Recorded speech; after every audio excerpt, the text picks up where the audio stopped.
Silav roj baş, êvar baş hevanno. Îro ji we re nûçe pêşkêş nakim, bernameyekê taybet e, hevpeyvîn e. Ez îro dixwazim nivîskarekê Kurd we bidim naskirin. Dibe ku nas jî bikin, dibe ku we pirtûkê wê xwendibin, wergerê wê we xwendibin. Em behsa nivîskar Dîlan Şewqî dikin, niha hatiye amade ye. Em çend pirsan jê bikin, em ê jiyana wê fêr bibin, em ê zehmetiyên li pêşiya nivîskaran hîn bibin,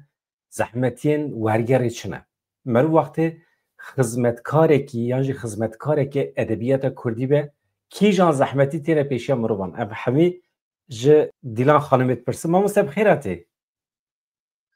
Nav xêrê de be, gelek spas ji we re. Sağ bin. Mamoste tu çawanî em jiyana te merex dikin, jiyana nivîskaran em tim merex dikin, lê ya te hinek taybet e, em hinek dixwazin te nas bikin.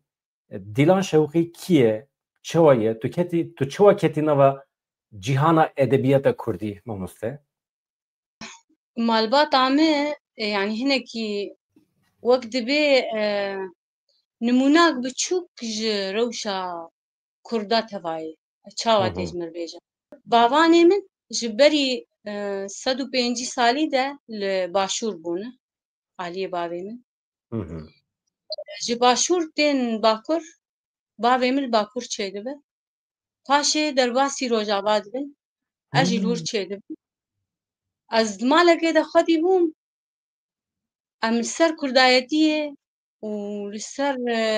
dîroka şoreşan û serhildanên Kurda,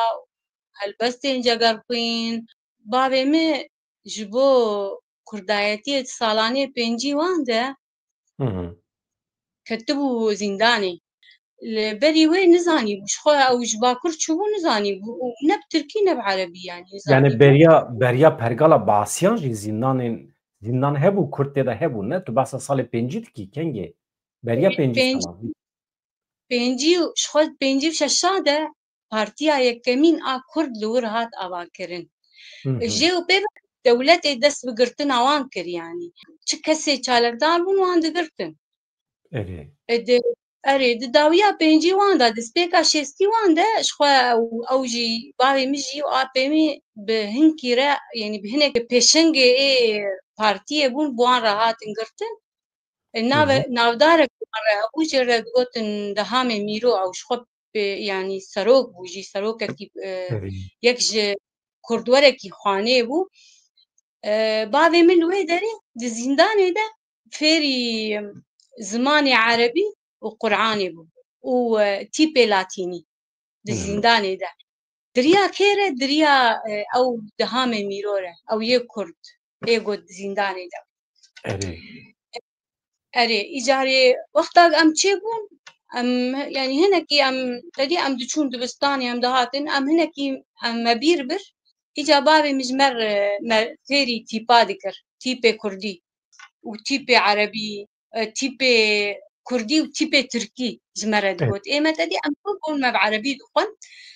Erê yanî ji me re cidabûna navbera tîpên Kurdî û Tirkî û Erebî de wî ji me re digot. Go yanî binerin meselan şêya Kurdî ev e, şêya Erebî ev e, mesela û ya Tirkî ev e û ya Kurdî ev e yanî bana kiş wî ji me re digotin. Yani wê demê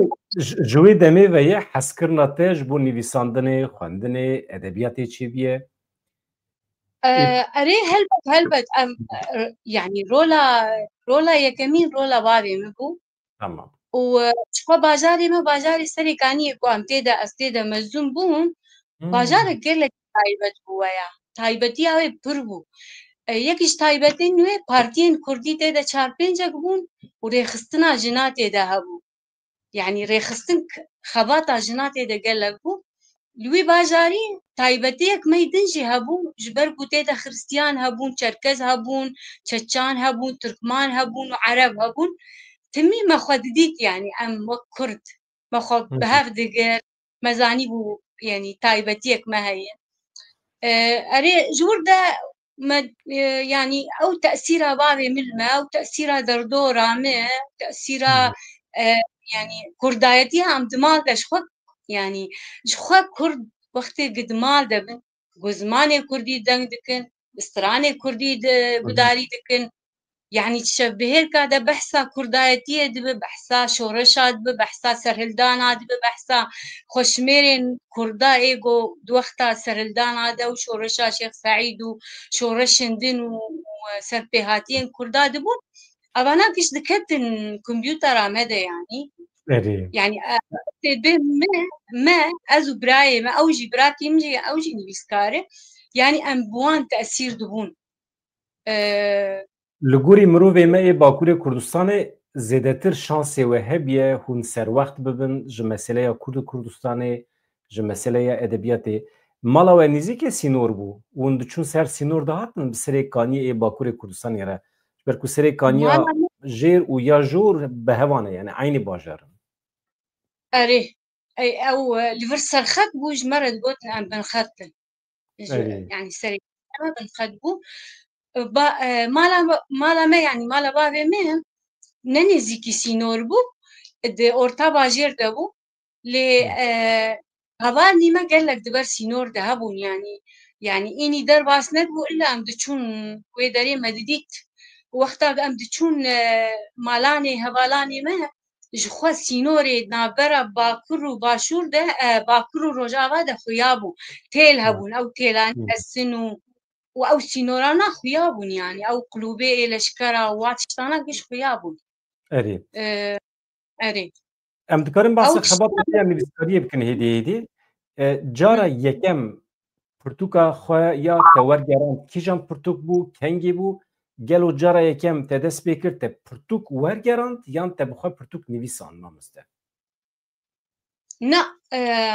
از بخواه براي مو خويا مد جروبي نوروزي دا دخبتين يعني خويا متنجي خوش بدسترا بريم شانو تشكربو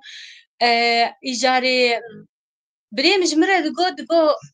أم مثلا سترانا عم بنفسينن كام سترانا عم تشبنفسينن مثلا از ملخوا هاي دبو شما از مثلا تشكينا نفسينم مبرخوا داغو از بنفسينم جارا يكمين ما هلبستك نيفيسان هلبستك جبو ستراني بوشخوا أوياجي هلبستك بقافية بو يعني هلبست ستراني بوها ويا من نيفيسان شوي بوياد صالة 1900 وششادة بو مويا نيفيسان يعني منكر تشتك بشتي وي إجا متشتن ولو بخشانة نيفيسان متشتن سبك نيفيسان لهلبستا من يكمين ده وقتها حلبجة ده وقتها كشدارة حلبجة شيبو هلبستا يكمين كرد كرد ويشاغي من نيفيسان وشخوا ويشاغي من دس بنيفسان نيكر وقال لك يعني إيه دوستو هوال بشتي ريام كرن هلبستي خد كوبارك بتشوكها وجيرت بوتن زانين بكردي بود ويادا جمرد وشانت خديه وي يعني أنا النرويجي ما مستعب الباقي قال لك يبي بشتي ريام يجي تكر وبشتي ويش خوا مدس هلبستي الخدان هبدو راموساني نصور برتوكا خويا كمين هلبستي مدرخص راموساني نصور پر باشه پیشرا یعنی جارا یکم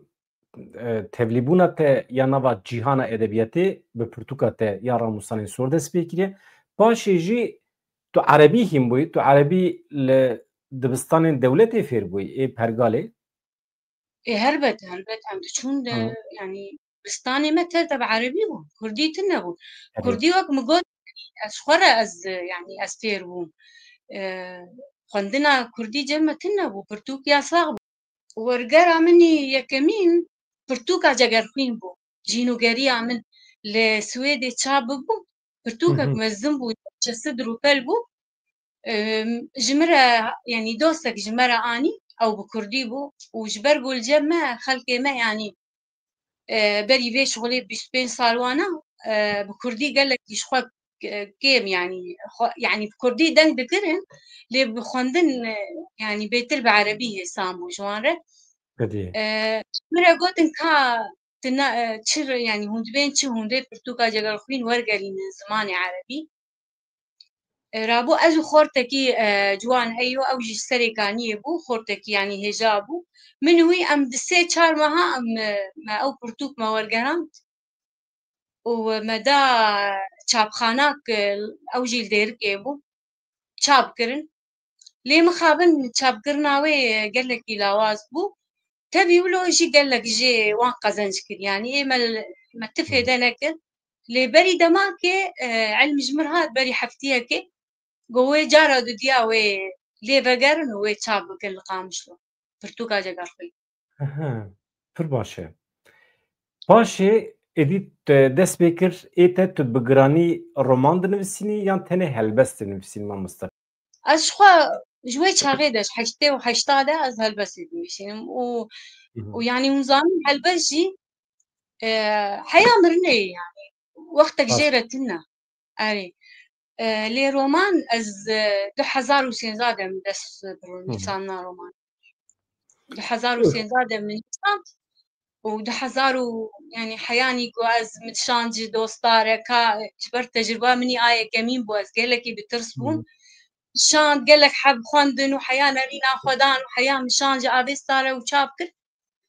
2021 دا چابو شكريت بريكا بابين رومانا مني كمين چوا تجي انجام اوي رازي يعني هات خوندن هات فروتن جيش دستي خلقي بتيرا خواد او شكريت بريكا بابين مدا يعني برتوكا قال لك يا جاي يعني حياني ايه بخوندن قال لك نيفيساندن لسر تشيبون سمينر تشيبو روجا انجزيجي قال لك بسراسة كناندن يعني برتوك قال لك تايبت براستيجي بحثا سينور دك بحثا جنالك بحثا عرفوا عادتي ما كردادك وشابكرنا ويجي قال لك باشبو ونزانن يعني شابكرنا افيستا قال لك يخشك يعني شابكن وكار جيرا بوجي براستي روجا انزيجي مال اسطنبول شكر ويعني هات خوندن قال لك اويا هات باشبو يعني باشه تجربه نویساندن رمان دوام کرمامسته دنوا 2021 حتی ایرو از رمان از بومه ایدی يعني نقارن جناب روماني دركب يعني شاوا انا اشترت تشتكي بيجم يعني انا تام از وقت از انا اشترت بيجما يعني هلبس وقت نفسك يجمرة يعني باي يعني وقت نقارن بهلبس يشخوا لرومان خوارن وبخوارن عمناي از نما كار جناب دركب يعني از يعني حياهين از رومانك ادني بيسيم تدوين فكرة رومانك دتك بسريمة از كورتاسيا ادني بيسيم جبوه جبيرانكم از رومانا عاد نابدس خواده بردوان تو چیروکی خواه جکو داری دیگری تو ایلهام خواه جکو دیگری چنه چاپکانین ته وقتی دنویسینی؟ چاپکانین رومانی؟ اری مثلا تو چوا تو رو دنی تو اسکلت رومانی چوا چید که سری خدا؟ از چاوا چیدکم او زانی چاوا چید باش درویجم او رونیا یکمین جواکه جمرتی جباشا روجي جبيشا روجي تجربة مني جياني يعني از جيان في عمري جيانا مني كو از روجا بابو مزانا الباكورم غريب يامه تاني بونامه پنبريامه كردايتيامه جنتيامه اوانا كيش مرة يعني چاپكاني نجبو روماني از دست بيدكم يك جوان تشتانا وك جمرة دبي چروسكك از دست بيدكم لي وقتا قوم الدست وي چروسكك كر جيو بيفا إيجار از چيك دكم أيجا از هيكل هاوي داتينم وك أم يعني تشترى بيجم سركة يعني كسين سركة تيدا مروفين سركة خطة روماني أقالند از أشخورة داتينم وجيو بيفا إيجا أددم دوان داني چاوا يعني از ويتينم إجازة بيبا إنما از دو يعني دو كاركتر درم لدو تيرو كارو درم حياة مدبن كو يعني حياة درا بو أتسكني ميجار از داوية روماني جاتي يعني يا مهم مروف اسكلتي ويداينه زمين اوي آمده بكه باشي جي كاركتران هل بجيره إدي كاركتر دناوا روماني ده چوا شكل دگرن چوا كدري ودشن پر بالكشه تو ددي بيوان و تو چيرو كوان ده شوپيني يعني اوجي yani karakteri romana te ilham dedete u tu usa dinivsini. Mesela tişek balkeşe. Eri. زان چاوە مامۆستا بەدرا یعنی ئانا ڕۆمان شتێکی چاوایە ینی وەک جیهانێک مەزن ینی جیهانێک مەزن هەر تشت جیهانێک مەزنە هەست و حەزکردن و نەفرەت و نەحەزکردن و شەر و ئاشتی و مرۆڤاتی و ژیان و هەر تشتێت هەیە ئیجا لە گۆر و وان تشتێگۆ ناو دەستێتەدە ئەو چیرۆکە ڕۆمانە خۆ دەست پێ دکردە وەختاک تە دەست پێنکرد و کەرەکتەرێتە ڕوونشتن ئەو کەرەکتەرانەیە سەرەکە ئێگوت تتکێ ئێدی ئەرێ وانە ئیجارێ ئیلهامێ چاوە نەک و ئیلهامێ ددن منە ئەوانە ددن پێشیا من یعنی چاوە ددن پێشیا من یعنی ڕێژ مرەڤە دکن ji بۆ بەردەوامیە ڕۆمانی ئەوانە ڕێژ مرەڤە دکن چیرۆک هەر یەک مەسەلەن هەر کەرەکتەرێکی ڕۆمانێ خەتێکوی هەیە چیرۆکەکوی هەیە ژیانێکوی تایبەت هەیە ینی تایبەتیە وان کەرەکتەرە و گرێدانە وان بەهەفرە و گرێدانە وان هەندرێ ڕۆمانێدا ئەوەیە بوان گرێدای و بزانەبوونا ئێ نویسکار گرێ بزانەبوونا تە گرێدای وەختێک گرتە یعنی وەختێک گوتش حەق نەیە دەر وەک تەبنا کوردیتنمە تەبن بەرێ دیێن مە بیرکێن مە تەبن چێتکردن دزانت چی تەبن یعنی ئێگوش حەق تەبنێ نەکەبێ ئەو تەبن نکارت بەردەوام بکە ڕۆمان تشکی وەرێ تش حەق دەر نەکەبوێ تێت ناب چیرۆکێت بمینە و ئەو کەرەکتەرێتە ناوێ ولۆل بەندەتە بمینن ئیجا نەماتی کار بدتوان کەرەکتەر ئێدی شتەرە تەسلیم دبن و بێباسک دمینن دبێ زانەبووناتە هەبێ دبێت باوەڕ بێت چ بکە حەیانی گوت کەرەکتەرێ خۆ بجی دکە بۆ ئیجا کەرەکتەرێتە دمەشن ئەو ژێریا خۆ دبینن و ئیجا ژێ و پێوە دوان پڕ باش فهمتم ez hatiye serê min ez têde aliqî bûme ez wisa mame du karakterê me hene di çîrokekî de mamoste bav û kur piştre hev nas dikin diyaloga wan mixwast hinek psikolojîk be hinek têde felsefe hebe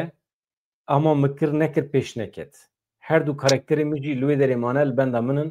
û her du jî lal bûne mane ez nikarim wan bidim axaftin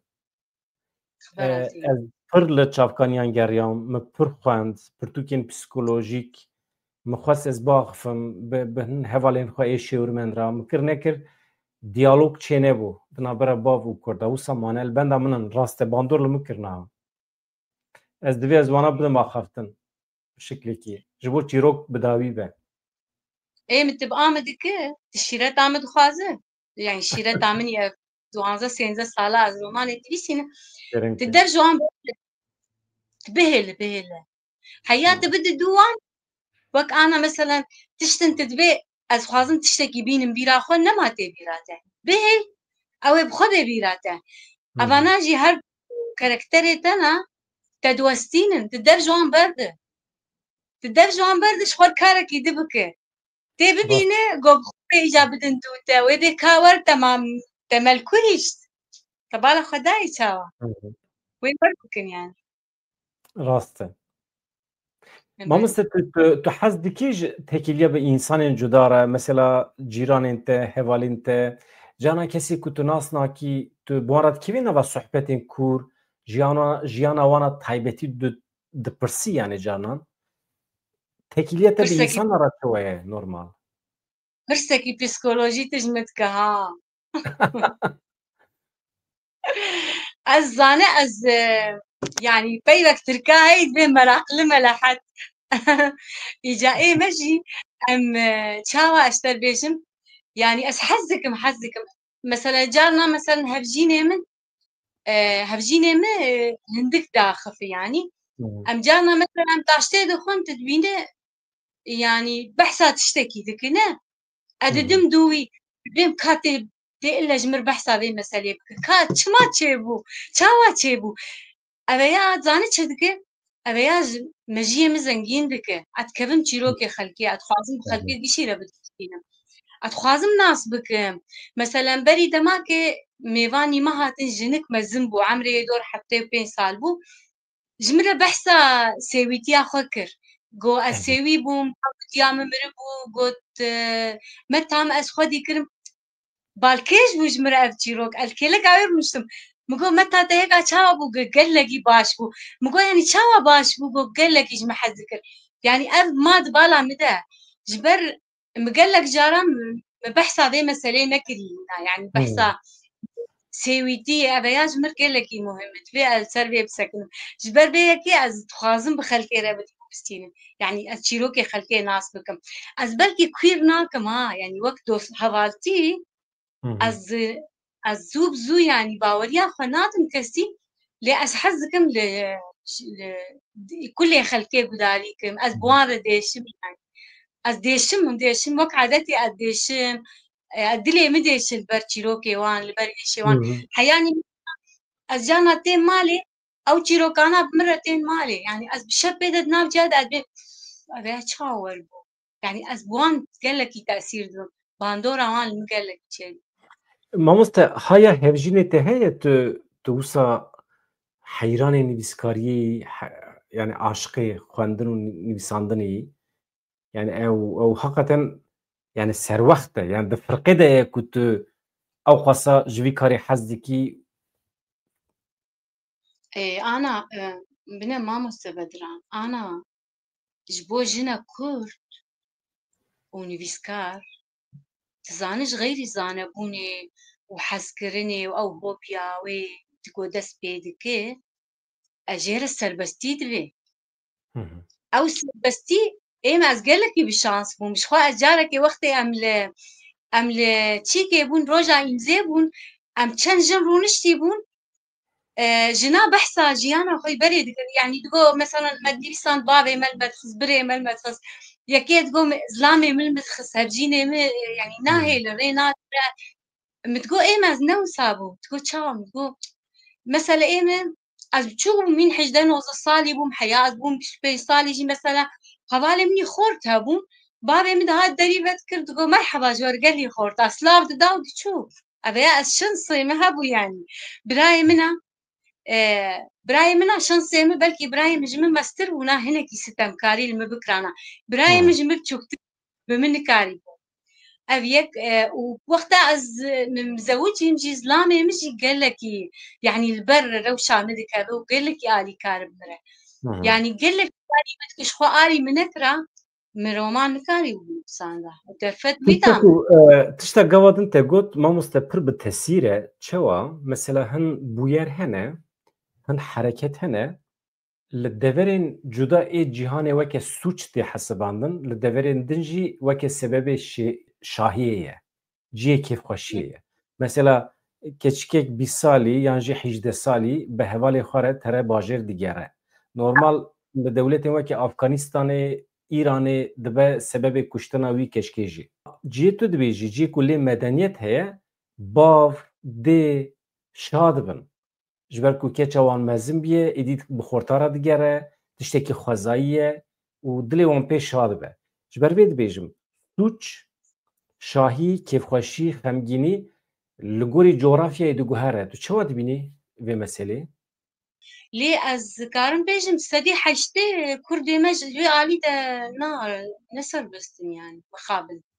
نسر بستن يعني وقتها مشترقو بابي متي هندر وسلاوي المدكي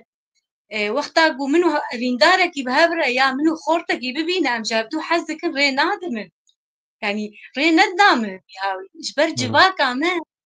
جواكا ما كردي ري نادي تشتي يعني نبراي من لكسكي دجي ري نادي لي ايما وك مقوت مش دسبيكي تقوت هايبتيا وي باجاري ما ريخصنا هل بارتين كردي تيدا هبون ريخصنا كردات اي جني تيدا هبون يعني ام وك جن ريخصنا ما هبون مثلا ام جن شاغي مي بارتي هبو ام الهبدورود نشتن مثلا دي سال سي سالا البوم سروكا شاغا كي هندري باجاري مدى ادچو مثلا باجارني دني از رود نشتم ام کنگر ام دچون کنفرانسا ام دچون کنگرا ام رود نشتن لکومجوینا تشتوري لي مثلا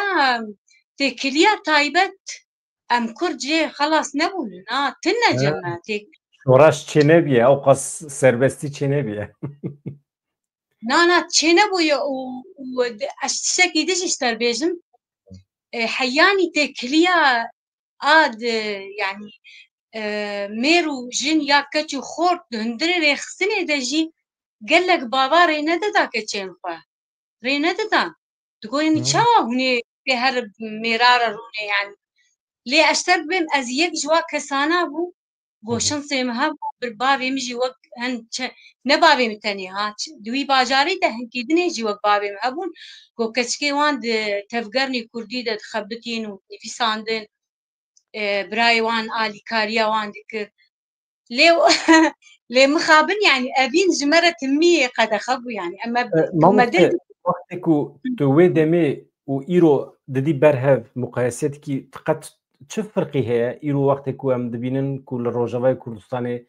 جن سردسته در روبریه ده دیپلماسی ده جهی دیگره جن بنابو دنگ این سیاسی درکتنه هولی از چاودریه و مرخت کم هنج در و چه واد بینن روبریا ایرو کتی ده جن سردستن اشتر راستي بيز تشتي دلي خدا اوی ام ادبين منو هوالين خوا مريبا كرجبي تشتيره باور بك مريبا كرجبي تشتيره از براستي اشترت بيجم هوالني مهبون ويعني اشتر بين بلكي دباجاري قام شودا أن قال باجاري قد كنت باجاري قام شودا جبر قام شو وك اسطنبولي باجار كي مزن وزانن يعني دور ده هين بري ما بچن سالة كيجي جن خبات دبون جن تشون زانينجا هاد خواندن تشون دهاتن لي ما يعني ازو هبالن خو وقت عدبين ما يعني ناستني از ايه صالي من ايه مرد واصلانا ده خبات ذكر وايه بچن صالا بري من مرة فكرش بان تشتانا يعني وقتاكو ام السريكانية ام دبين فوكس لبرد بي دولميش او جي هناك دبين اوتوبيس يعني اوتوبيس واني بتشوك فوكس بتشوك ام سوار دبون ام دچون 10 ساعات ري وك ام دچون قامش توج بو كونغركيش بو كونفرانسك بارتي قال لك بيج مرد هاتن قوتن دكت قوهي ما خلكي امبرين يعني يعني وك اشتر بيج مثلا جمرت قوتن قيسا فلان كز براداي بالتاني در قامش لو بتاني در دربيسيه بتاني در عمودي يعني اب تشتانا هاتن قوتن ليه ما قاب ابي ليه از براستي اشتر بيجم براستي دجي هي افتشتي جو انا چه بويه ايجا پیشکترتر چه بويه يعني اري راست ما قابل اول ما ابيتن لي تشتي جو انا چه دبه تشتكي ايما جمره تشتي سربلنداي تشتكي فيه تشتكي يعني ما خونا ويد ديت جو نمد جو چه نابه مد جو چه به براسي شبو يعني تشتكي قالك البته مهمه ایرو اگر جنه که کرد کچه که کرد اگر بکار بهش باجار خواه بچه باجاره که دن راحت اگر میر لهمبر و جنه دنگی خواه در نخه و یا بخیر حرکت و دمی بو البته و گاو آویتی گاو دست بکی تم زحمت بسانجیه اما پیش را ادی حسان ده مثلا زارو که ایرو کچین آزاد این ایرو روجاوی کورسانه بلکی نزانن کو د دوره ودا مسئله دست بکریه جوان وتر جیان وصار حسانه وصار حتى يعني باشه که مرو جانا وصار بس بکه ما مستعد خواستمنك بس از زحمتين ایرو یل پیشیا و بکم هون نویسکارن هون برهمان دافرینن هون ددن وشانخانه تمام باشه گلی و گازن جیوه چنه چه آستینگی هنل پیشیا و هون دکارن اداره خواه بکن بنویساندنه بخواندنه بوان فعالیت خواه نویسکاریه نا يعني تقزنا ام نكارن آستنگی قال لكن آستنگی یک شيء يعني چاپخانه و وشانگهین ما ايه كردا مخابن كدا نفسكارا نادن وان يعني أبيا هي يعني أنا تهر مثلا وشانگهين ايه خلكيش غيري كردا وقت جو برتوكا بدو سي چار دركت ايدي يعني كيماني حقي كذا تدد انت ما فكي بتشوك بجي انت ليه كرد نوسان مخابن ابيك جي استنجيا يا دديا وشان خانين كردا وشاب خانين وان بيناسيني بنيفسكارا ناكن مثلا انا ام بيجن بيشانگه لآمدی چه بوینه فوار أبي جيرت بين بيشانگه راست برتوكي مش خوش مرة قوت نتورج بو أبدي برتوكي من جمانن إنه بهاري من كاري بياز هر براستي يعني أنا كسي قوتين إمزادكن دوي فواري ده دوي وشان بيشانگه ده جبو وشان خانه إمزادكن تشتاق جوان رتنا يعني از ويا خمگینی بيجم أند يعني أدنت بمشما وشانگه يعني وشان خانه ولو ناكن يا مثلا چاب خانه چما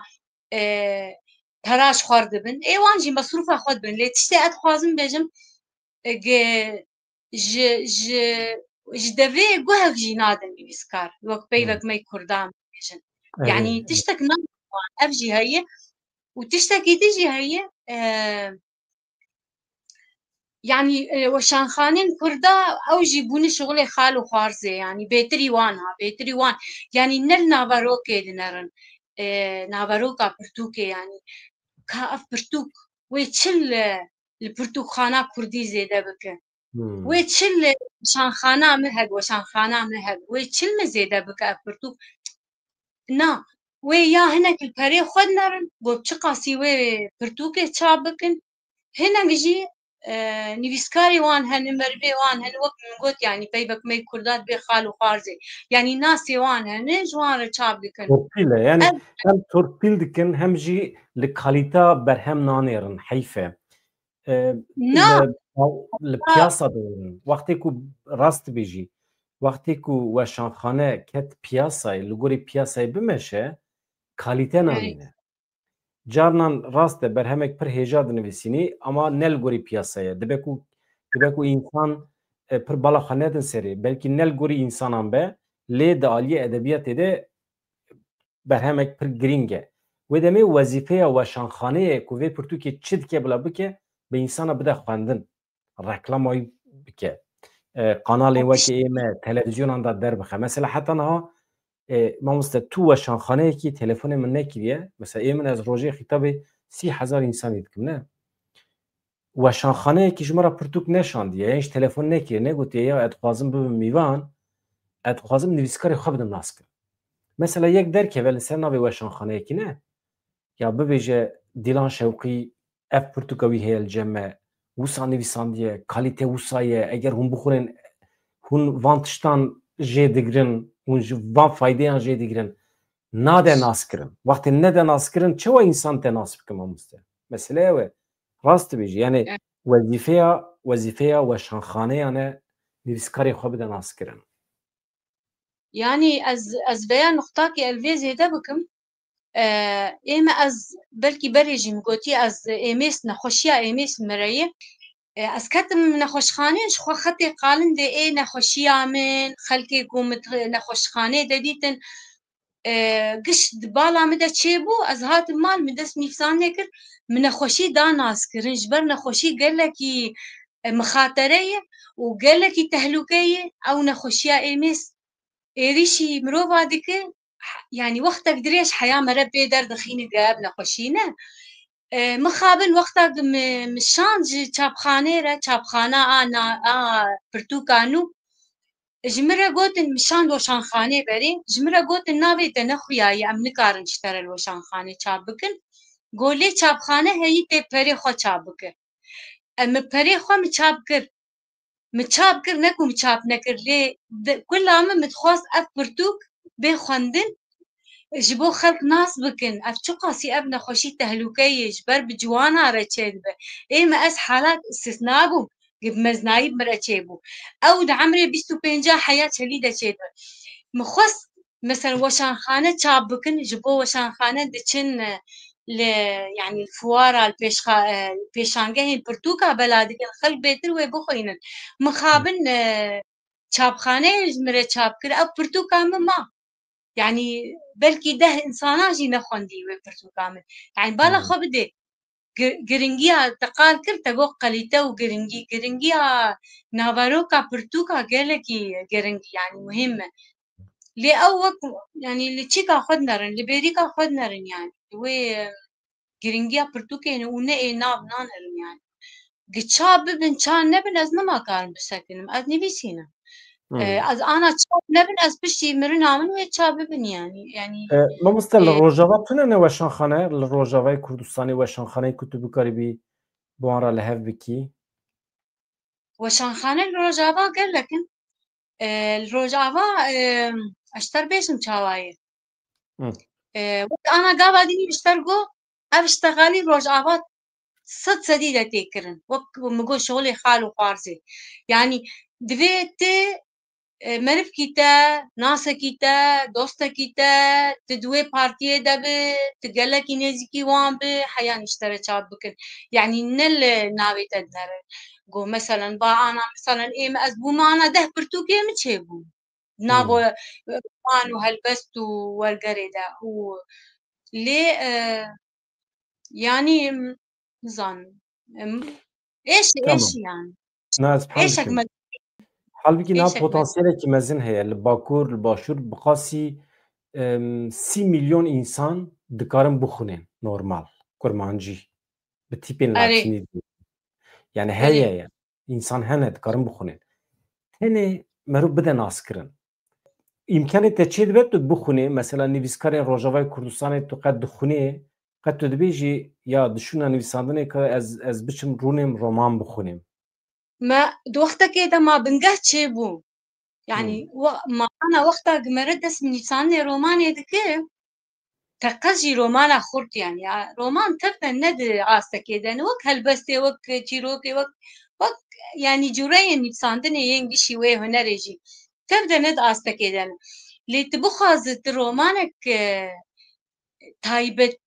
وباش وقالكي بيشكتي وجبو بيشروج جبو برتقانا كردي نتن جبو خو تي وك انسان كرد بفكر السبا وقتي ابرو مانا تو بيور قراندن تي كبرفا جي برتوكن ورومان يعني ايه بياني تي دهبن دفي بنقهك دفي تب سدا رومان خندبن يعني وقتي تنخندبن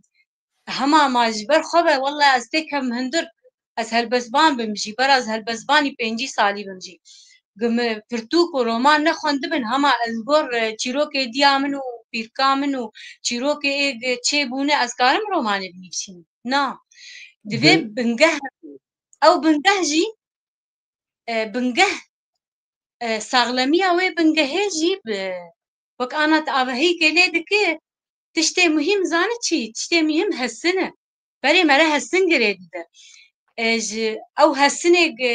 كجبو بنقها رومان يجي برتوك الخندنا برتوكا دفيت تقلك رومان خندبه حياة غياب في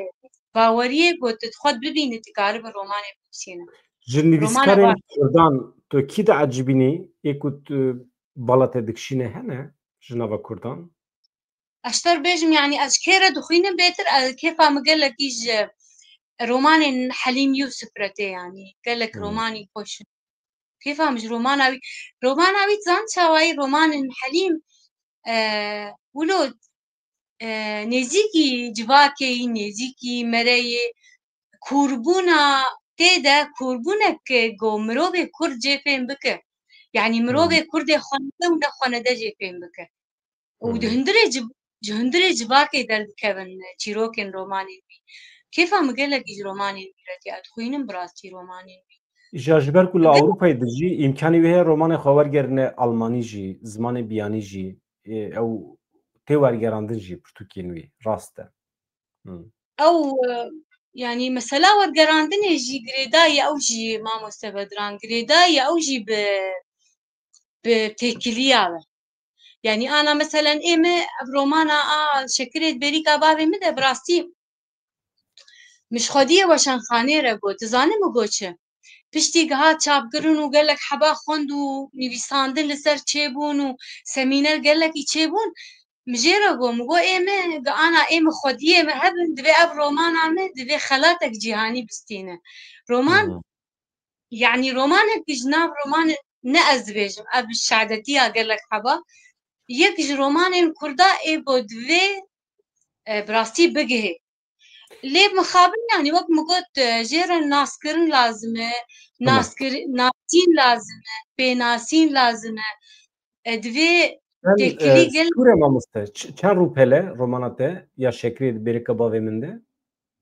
شكلت بريكا بابا مدى دور سدو حبتي روبالا نقلت tamam ne geleke tu qet fikirî mirov wergerîne zimanê biyanî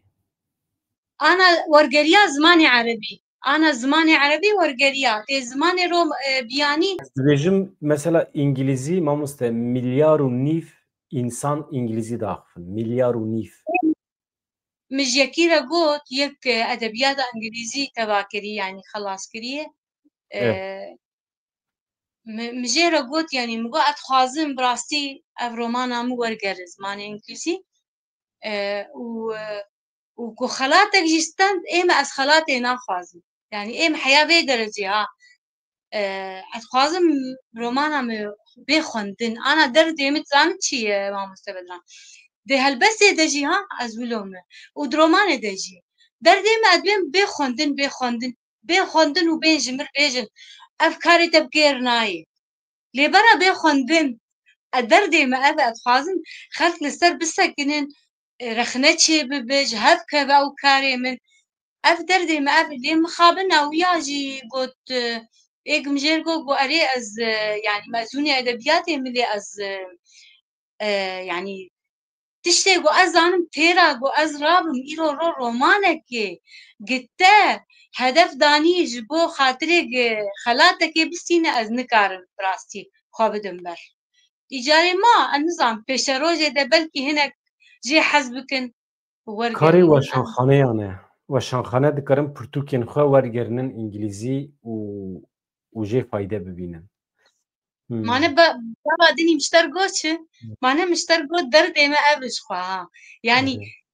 مثلا تجي وشان خانك أشتر تشتكي دبيجن بري دماكي جنك هالبسبانك سوراني دريا مروبكي قالك قنجرة قيامك وأتخوازم ما استراخه لسر چن هالبسباني كرد إيش هر چار عاليين كردستاني أدي چي بكم قيامي يعني جمرة قو أتخوازم تجمرة چن حبابي بيني مثلا لروج آبا ولباكر براستي رابو أجناف در نكهتم مچو متكليه بكيركر موشان خانا كيركر مگو ناوه كي ببيني قل كيلك عمي بد دوي ماسترا في جان كده ناوك دان من قو فلان كسي ناف دان من بشتي وي از الناف قريان مدي او ناف تشتك تنا نبرهم نخبات نتشتك تبالا خداي إجا از جبر خبا شو متكلي مثلا بفاطمة صاوجي ركر يك نظام ناوي نايب جامانا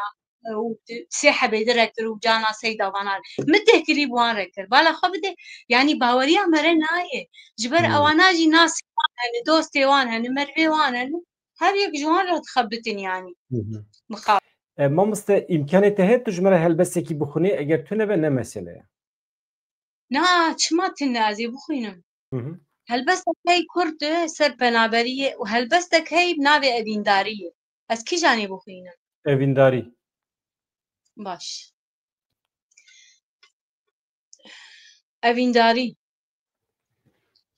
أبينداري دافكك جشير وهنقفة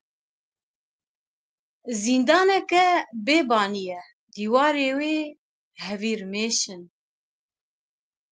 لأفيندارية مروف تم زاروكه قاف درفي تارية نابينن ودنگ شر ناي مرو سرما گرماتينه الأفينداري وگرما سرميتينه أفينداري مرو تقلو مقلو دكه مرو شاشو ماشو دكه لأفيندارية دفشي ددن ناو آبي وباسكن هسبان چه دبن وقل دسترين لأفينداري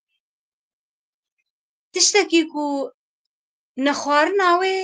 mero têr dike û xwarina wê mero birçî dike.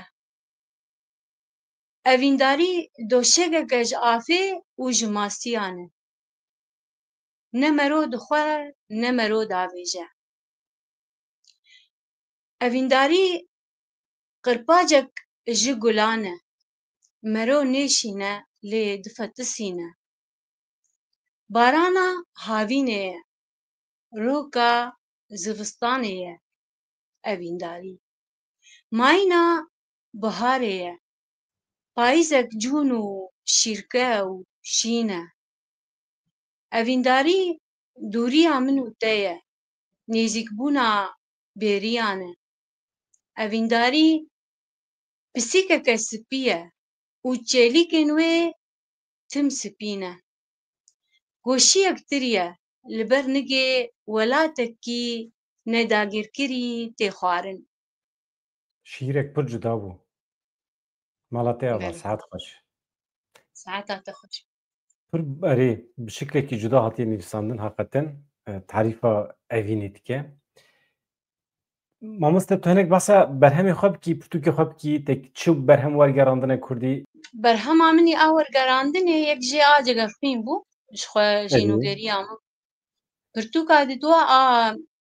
pirtûka Ehmed Arif bûn. Dedî ew berê bi Tirkî hatibû nivîsandin û wergerandibûn zimanê Kurdî, rabû min jî wergeran zimanê Erebî pirtûka wî. Te pirtûka cîgerxwîn wergerand Erebî ne tu dibêjî? Acêgerxwîn Kurdî bû wergerand Erebî. A Ehmed Arif Tirkî bû wergerand Erebî. Ji ber Kurdiya wê hebû wergerand Erebî. Ew ya Sema Kurd li Dubeyê çap bû. Acêgerxwîn jî li Qamişlo çap bû. Tu behsa 33 kurşûn dikî. Erê pirtûka wê. Erê. û ez min sê pirtûkê Tirkî jî bi rastî wergerandin a Ehmed Arif û a Ehmed Têlî û a Ehmed Têlî û pirtûka a Muhan Piçaklî ew jî helbestvanek jin e. Pirtûka wê gelekî xweş bû. Ew yekemîn a Tirkî bû bi wergeran zimanê Erebî. Helbest pirtûkê min yê helbestî jî yekemîn a ramûsanên sor bû. A didiya hevdîtina pêxembera bû. Çapa wê a duyem jî berî salekê li Nûbiharê çap bû. Pirtûka min sisiya ez sev de pencere bûm wêya avêsta çap kir sala 2013 de. û pirtûka min çara jî serêkaniyê îsal çap bû. Berî hefteyekê ji xwe giya fuarê jî giya pêşangehê. Bana helbestê bûn. Romanên min jî şekilê berîka bavê min de yekemîn bû. 10 rojal nexweşxanê ew jî roman bû. Di romanên min jî ser xeleka hatin belavkirin. Di kovara pênûsa nû de ew jî ne rojê belav bû. Di roman Xato û Dano. û ana çend romanê min hene mi danib rastî lê hîna bersiv nedanin. Ka wê çap bikin yana. Berhemê